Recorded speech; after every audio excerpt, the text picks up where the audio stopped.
I seen an interesting interview. This one came up in my feed. I was on my subscription tab and I seen that Ness, he been in Cancun for the WBC convention. You know, shout out to Ness in the boxing boy. I've been watching him for years. One of the channels that inspired me to get on YouTube and start doing it. He had a short interview with Jermall Charlo. Jermall said he ain't had time to sit down. So Ness, you know, he got to talk to Ness while he was walking to Charlo getting breakfast. I linked that interview in the description on the source link. And, you know, he basically openly ducked Demetrius Andrade. People gonna say, well, Andrade pulled out. He didn't want to fight Lara. You know, Andrade didn't want to fight Bob. Andrade pulled out versus Jermall Charlo. At the end of the day, a duck is a duck. And I believe it to the fullest extent that they sent the offer to Jermall Charlo and Ronnie Shields, and Jermall Charlo turned it down. But they was walking through the, through Cancun, through the convention and stuff. And, you know, basically Ness was like, you know, you're not going to get Canelo. He said, it is what it is.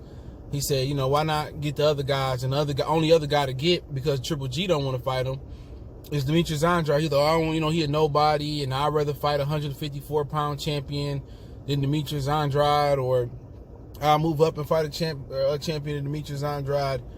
At the end of the day, that's a duck, dog. If you don't like it, and you see why they ain't fighting each other. Once they both fought each other, they really didn't call each other out. Then Demetrius said, you know what? I ain't gonna get Canelo. I ain't gonna get Golovkin. He got into the ring versus Golovkin. The DAZN did Golovkin and Silas. They turned off the camera, I heard.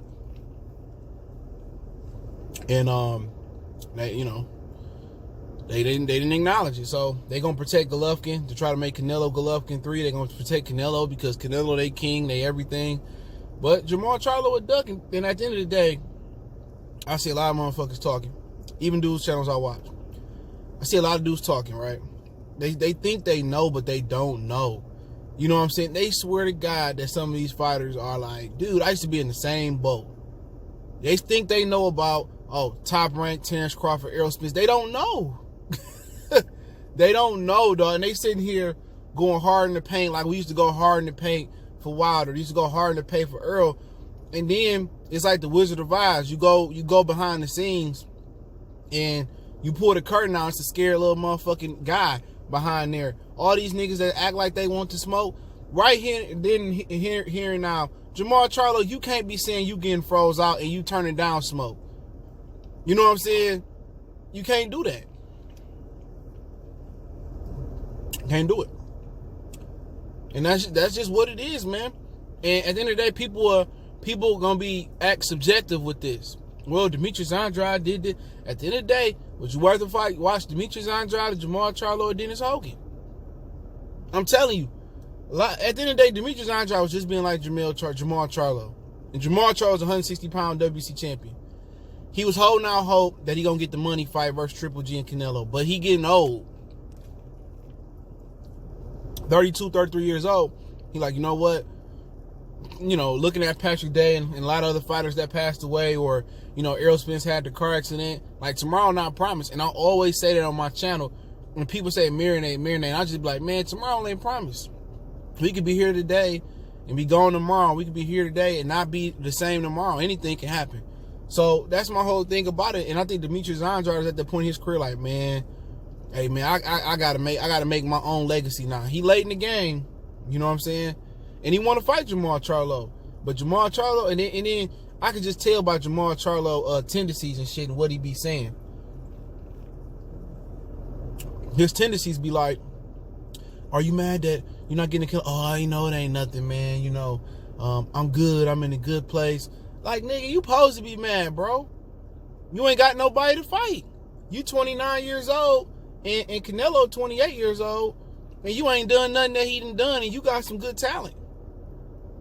Just look how passive he is, dude. Oh, I'm not tripping on it, and he not tripping because you know what?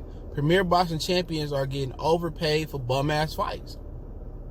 That's like you working at the plant, right? You start off $15 an hour on the chassis line, or on the line putting on tires or whatever, right? And they say, well, shit, we're going to pay you $30 an hour just to wipe the car down at the end. You ain't tripping. You getting double the pay for the lesser of the job. So when money is the primary and secondary motive, I'll say it again, when money is the primary and secondary motive, motherfuckers ain't tripping. Now, if it was about legacy, like, he'd go out there and fight Andrade. He'd be frustrated. He'd be angry. But all these dudes in the game for is the bread. That's it. And a lot of people gonna change the narrative. They're gonna say this and that because they like Jermall Charlo. But had that been Lomachenko, for some niggas, had it been Tank that did it, had it been, I don't know who else. Had it been Leo that did it, a lot of motherfuckers would be creaming them. But you know what? The Black Panther Party crew, some of them gonna do, they gonna ignore the story, they gonna ignore the interview, they gonna shuffle it up, try to finesse it. Like I said before, that's why I cut off a lot of niggas' channels, dog. Because they not 100. They don't keep it 100. And for people to be getting interviews, right? For people to be talking to Chico, to people that be talking to Mauricio Suleiman, to the WBC, the PBC, Top Rank, Sam Watson, interviewing these dudes. At the end of the day, they got to know the same shit I know. They got to, but they ignore to report the news. If it's going to make Errol look bad, if it's going to make Water look bad, if it's going to make the Charlos look bad, they ain't going to report it. For one, they scared when they going to see them niggas that they going to nut up on them and do something to them. For two, they don't want to be proven wrong. At the end of the day, a spade is a spade. You can't be crying, I can't get a fight. I can't get a fight. I want this, I want that. And then you turn down a fight with Demetrius Andrade. Can't do it. Because, and they said Ronnie Shields, one of the boxing boys, and said they want $10 million for that fight. Like I said again, the game don't change. Anytime a nigga get to saying, I want 10 million, I want 60-40, I want 70-30 for a fight. Anytime a nigga get to outpricing themselves for a fight, man, I didn't picked up on that. In these last few years I've been covering boxing, anytime I can tell the nigga when a nigga ducking. By posturing in an interview, and I can tell when he ain't tripping. Jermall Charlo ain't trying to fight nobody. He getting good paydays. He get to protect his own, pad his legacy. He ain't tripping. He don't mind losing to Canelo because that's what's going to happen right now. He don't mind losing to Canelo Alvarez. He don't mind it. Because it's going to bring the bag. He'll get $15 million and he'll be able to sit out a year and heal up or do whatever he want to do. And if he wins, shit, the money line is open. But he don't want to compete. He don't want to compete. He happy. Low risk, high reward. And all that tough shit him and his brother be talking, dog. You can't be tough tone.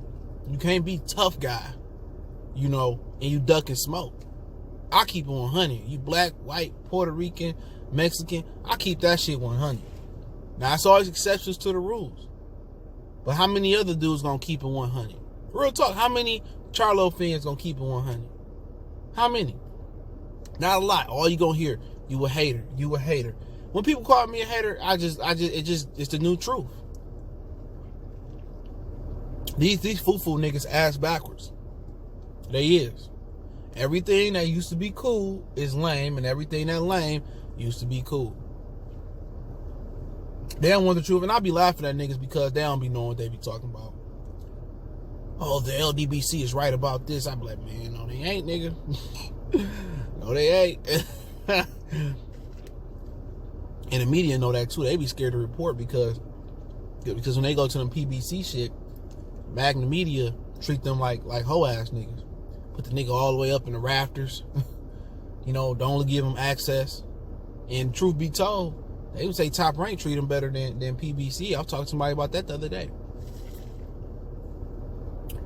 You know what I'm saying? But It is what it is, man.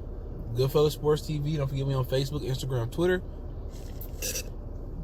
Reach out to the email if you got business question, call, sponsorship, video requests.